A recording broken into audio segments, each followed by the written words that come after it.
L'histoire commence dans un silence épais, là où la lumière du soleil n'atteint plus la mer depuis longtemps. Ici, dans les abysses froids, le monde que nous connaissons disparaît. Tout se ralentit, tout se fige, tout s'éteint. Pourtant, sous ces eaux noires, un royaume oublié garde encore les traces d'un passé qui refuse de mourir. Les océans recouvrent les cicatrices de l'humanité comme une immense archive liquide. Et au cœur de cette immensité, un chiffre obsède les historiens, les explorateurs et même les gouvernements. 3 millions d'épaves reposeraient au fond de nos mers. 3 millions d'histoires brisées, de rêves naufragés, de vies suspendues. Et parmi elles, 5 navires renferment une richesse si grande, si démesurée, qu'elle pourrait rivaliser avec le PIB de nations entières. Quand on parle de trésors engloutis, le monde pense immédiatement à des pièces d'or et à des coffres en bois saturés de bijoux. Mais la réalité est bien plus bouleversante. Les grandes épaves ne sont pas seulement des récipients de richesses matérielles. Ce sont des capsules temporelles uniques, des fragments d'époques révolues. Elles enferment l'écho de civilisations disparues, les vestiges de conquêtes brutales, les derniers témoignages de guerres sanglantes, mais aussi des secrets politiques et scientifiques qui pourraient encore aujourd'hui influencer notre compréhension du monde. La mer a toujours été le plus puissant coffre-fort naturel. Elle avale tout. Elle broie tout. Elle cache tout. Et elle ne rend qu'à contre-cœur ce qu'elle a pris. Pour retrouver un trésor, il faut lui arracher. Il faut la défier. Il faut accepter d'y laisser un morceau de soi. Les plongeurs le savent, les archivistes le savent, les chasseurs de trésors le savent. Sous la mer, personne ne conquiert quoi que ce soit. On empreinte. Toujours provisoirement. Parmi les épaves les plus convoitées, il y a d'abord les mythes, ces navires dont tout le monde parle mais que personne n'a jamais vus. Le Flore de la Mare en fait partie. Disparu dans une tempête près du détroit de Malacca, il transportait les richesses du sultan de Malacca, un butin si colossal qu'il aurait suffi à financer plusieurs années de guerres européennes. On raconte que les coffres débordaient d'or pur, de perles gigantesques, de statues sacrées arrachées au temple, d'objets rituels plaqués de pierres précieuses. Le navire aurait sombré en quelques minutes, brisé par un océan déchaîné. Depuis, 5 siècles de recherche n'ont rien donné. Des milliers de cartes ont été étudiées, des archives entières déchiffrées, des expéditions financées pour explorer la zone supposée du naufrage. Et pourtant, rien. Le Flore de la Mare reste invisible, comme si la mer elle-même l'avait avalé pour ne jamais le rendre. Ce mystère est révélateur d'une vérité fondamentale. La mer choisit ce qu'elle laisse apparaître. Les instruments modernes peuvent sonder les profondeurs, cartographier les reliefs, détecter les masses métalliques. Mais ils ne peuvent pas percer les sables mouvants. Ils ne peuvent pas révéler ce qui s'est disloqué en plusieurs morceaux. Ils ne peuvent pas reconstruire ce que l'océan a piégé dans ses labyrinthes. S'il existe une épave encore plus fascinante que le Flore de la Mare, c'est bien le San José, surnommé le Saint Graal des océans. Ce navire espagnol est l'un des plus grands mystères maritimes de l'âge colonial. En 1708, il transportait une fortune inimaginable. Or, argent, émeraude, objets rituels, cargaison de valeur attribuée aux puissants espagnols et aux élites du Nouveau Monde. On raconte que le navire avançait lentement, lourd comme une ville entière. Lorsqu'il disparut sous les tirs anglais, il emporta avec lui une richesse estimée aujourd'hui à près de 20 milliards de dollars. Le San José a été retrouvé, mais sa récupération est l'objet de batailles juridiques, politiques et économiques. Ce trésor est si gigantesque qu'il pourrait déstabiliser la valeur de certaines pierres précieuses si on le ramenait à la surface. Alors il dort. Intact. À l'abri. Et pourtant, si proche. Ces trésors ne sont pas seulement des montagnes de richesse. Ils incarnent aussi la violence de l'histoire humaine. Ils témoignent de la conquête, du pillage, de la rivalité entre empires. Chaque lingot du San José raconte la souffrance de ceux qui l'ont extrait. Chaque émeraude témoigne d'une civilisation dépossédée. Les épaves ne sont jamais neutres. Elles sont l'empreinte brute du pouvoir. Le Nuestra Sonora de Atocha, lui, n'a pas totalement disparu. Après 16 ans de recherches acharnées, un homme, Mel Fisher, en retrouva une partie. Il s'était laissé consumer par la quête. Il s'était battu contre des tempêtes, des faillites, des procès, la mort même de membres de son équipe. Tout ça pour retrouver un trésor tellement colossal que certains pensaient qu'il n'était que légende. Quand il découvrit les premières pièces d'or, le destin semblait lui sourire. Mais ce n'était qu'un fragment. Une grande partie de la cargaison manque encore aujourd'hui. Selon les experts, plus d'1 milliard de dollars en objets précieux reposent toujours quelque part au large de la Floride, peut-être ensevelis dans une région où les courants marins modifient constamment le paysage sous-marin. L'Atocha est une énigme mouvante. Un trésor inachevé. Dans la mer du Nord, un autre colosse d'or, le Merchant Royal. Ce navire anglais transportait une fortune inimaginable destinée à régler les dettes de la couronne espagnole. Son naufrage est considéré comme la perte financière la plus tragique jamais connue par l'Angleterre. Aujourd'hui, sa valeur moderne est estimée entre 1 et 10 milliards de dollars. Mais le Merchant Royal n'a jamais été retrouvé. Les eaux froides, les courants violents et les tempêtes rendent cette quête presque impossible. Chaque année, des pêcheurs remontent des fragments métalliques. Et chaque année, les experts espèrent. Ce bateau est un géant, dont personne ne connaît la position exacte. Il pourrait être à quelques kilomètres des côtes, invisible depuis 3 siècles. Puis il y a la Santa Maria, le navire de Christophe Colomb. Sa valeur matérielle n'est rien comparée à son importance historique. Retrouver la Santa Maria serait comme découvrir un chapitre manquant de l'histoire de l'humanité. Son bois serait un témoin direct du premier voyage transatlantique. Ses objets seraient des reliques mondiales. Son sort final reste un débat entre historiens. Certains pensent qu'il s'est échoué puis a été démonté pour construire un fort. D'autres pensent qu'il a sombré dans les eaux chaudes des Caraïbes. Si l'on retrouvait ce navire, les musées et les nations entreraient dans une guerre diplomatique sans précédent. La Santa Maria de Paz la Nouschen de Tresor.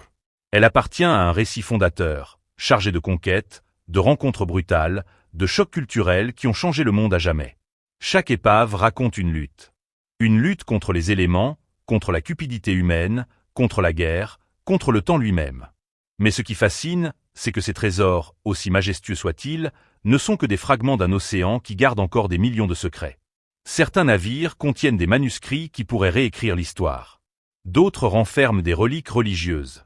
D'autres encore détiennent peut-être des technologies anciennes ou des armes mystérieuses qui n'ont jamais été documentées. Les chasseurs de trésors modernes ne ressemblent plus aux aventuriers du passé. Ce sont des experts, des scientifiques, des historiens, des ingénieurs. Ils utilisent des satellites, des drones sous-marins, des radars à haute fréquence et des cartes anciennes cartographiées numériquement. Mais malgré l'avancée technologique, la mer continue de gagner. Certaines épaves refusent de se montrer. D'autres s'enfoncent plus profondément. D'autres encore se disloquent sous la pression des siècles. Pour ceux qui ont déjà plongé sur une épave intacte, le sentiment est indescriptible. L'eau filtre chaque mouvement, ralentit chaque pensée. On avance dans un silence absolu, interrompu seulement par la respiration dans l'appareil. Une épave n'est pas juste un amas de bois ou de métal. C'est un lieu suspendu, figé dans un moment précis. Le dernier moment. Vous touchez un objet, et vous savez que la dernière personne qui l'a touché vivait peut-être il y a 300 ans. Ce lien invisible crée une connexion presque mystique. Certaines épaves provoquent même des phénomènes étranges. Il n'est pas rare que les instruments se dérèglent, que les boussoles tournent sans raison, que les lumières vacillent. Certains plongeurs racontent avoir entendu des sons inexpliqués, des craquements, des échos lointains qui ressemblent à des voix. L'esprit humain cherche des explications. L'océan, lui, n'en donne aucune. Plus on approche de ces trésors, plus le danger grandit. Des plongées en eau profonde exigent du sang-froid. Une erreur, un câble qui se rompt, une panne, et c'est la fin. Beaucoup d'explorateurs ont payé le prix ultime. Et certains disent même que certaines épaves semblent maudites, comme si elles rejetaient ceux qui tentent de les déranger. Mais malgré tout, la quête continue. Elle ne s'arrête jamais. Car ces trésors sont plus que des richesses. Ils représentent un rêve. Un rêve de comprendre le passé. Un rêve de vaincre le temps. Un rêve de toucher l'immortalité. Pour certains, c'est une obsession. Pour d'autres, un héritage. Pour d'autres encore, une malédiction. Les gouvernements, eux aussi, s'intéressent à ces trésors. Pas seulement pour leur valeur, mais pour leur signification. Une épave peut contenir des documents politiques, des codes, des archives secrètes. Certaines épaves militaires renferment des armes non répertoriées.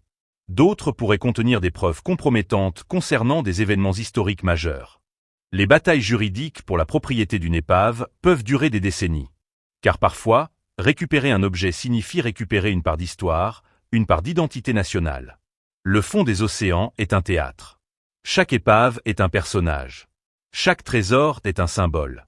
Les archéologues marins avancent comme des enquêteurs. Ils reconstituent les routes commerciales, les itinéraires militaires, les stratégies des pirates, les mouvements des tempêtes anciennes. Une simple encre peut révéler l'origine d'un navire. Une poignée de sable peut contenir des secrets géologiques qui permettent de dater un naufrage. Une pièce de monnaie peut raconter l'effondrement d'un empire. Au-delà de ces 5 épaves mythiques, il existe des milliers d'autres trésors moins connus, peut-être moins riches, mais tout aussi fascinant. Certains navires vikings reposent encore dans les fjords du Nord. Des galères romaines dorment sous la Méditerranée, figées dans les sédiments. Des navires chinois transportant des porcelaines uniques sont enfouis près des côtes du sud-est asiatique. Chaque épave pourrait apporter une réponse à une question, ou en soulever une nouvelle.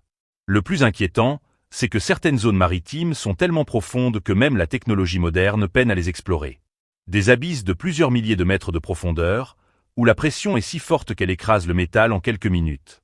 Des régions inaccessibles où pourraient reposer des trésors inimaginables, peut-être plus grands que tout ce que nous connaissons. Nous ne verrons peut-être jamais ces épaves. Elles appartiennent déjà au royaume du silence.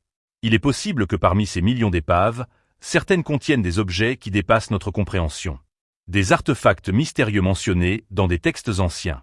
Des reliques sacrées disparues depuis des siècles. Peut-être même des technologies oubliées, vestiges de civilisations dont nous n'avons aucune trace écrite. Certains explorateurs croient que des secrets anciens sont enfermés au fond des océans. Et ils sont prêts à y consacrer leur vie.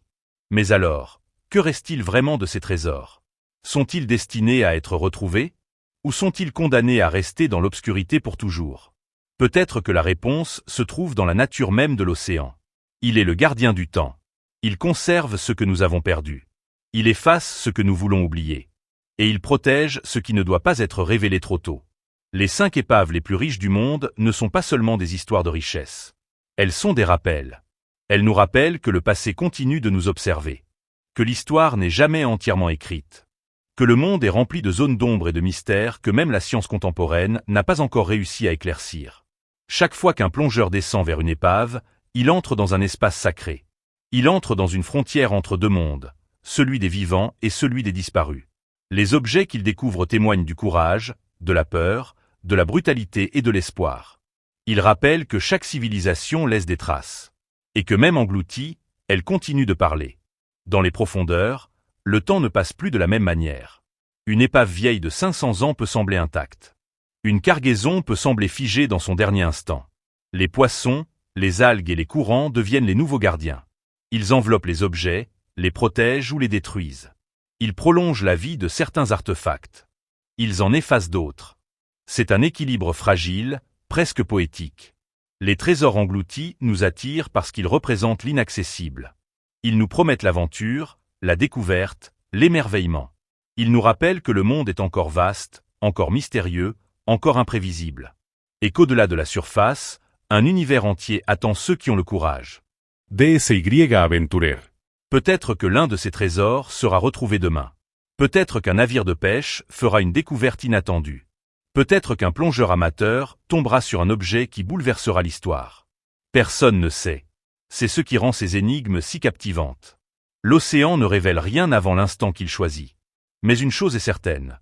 Tant que l'humanité continuera à rêver, à explorer, à chercher, ces trésors ne seront jamais complètement perdus. Ils vivront dans nos histoires, nos recherches, nos obsessions. Et ils continueront d'alimenter ce désir profond de comprendre ce qui se trouve au-delà du visible. Les 5 épaves les plus riches encore sous l'océan sont des phares dans l'obscurité. Elles attirent les curieux, les scientifiques, les aventuriers et les rêveurs. Elles rappellent que même au fond de l'abîme, la lumière existe toujours. Invisible pour nos yeux, mais bien réelle pour ceux qui savent écouter les murmures de la mer. Dans les océans, rien ne disparaît vraiment. Tout se transforme. Tout se dépose. Tout s'endort. Jusqu'au jour où quelqu'un, quelque part, décide de réveiller une histoire oubliée. Peut-être qu'au moment où tu regardes cette vidéo, un sonar capte un écho anormal quelque part dans le monde. Peut-être qu'un archéologue s'apprête à faire une découverte qui sera annoncée sur toutes les chaînes de télévision. Peut-être qu'un trésor légendaire est sur le point de revoir la lumière du jour après des siècles de ténèbres. Et lorsque cela arrivera, ce ne sera pas qu'une victoire scientifique ou financière. Ce sera la preuve que, malgré nos avancées, malgré notre technologie, malgré notre désir de tout comprendre, le monde possède encore des secrets capables de nous émerveiller. Parce que l'océan, dans son immensité sombre, continue de nous rappeler que les plus grandes histoires sont souvent celles que nous n'avons pas encore découvertes.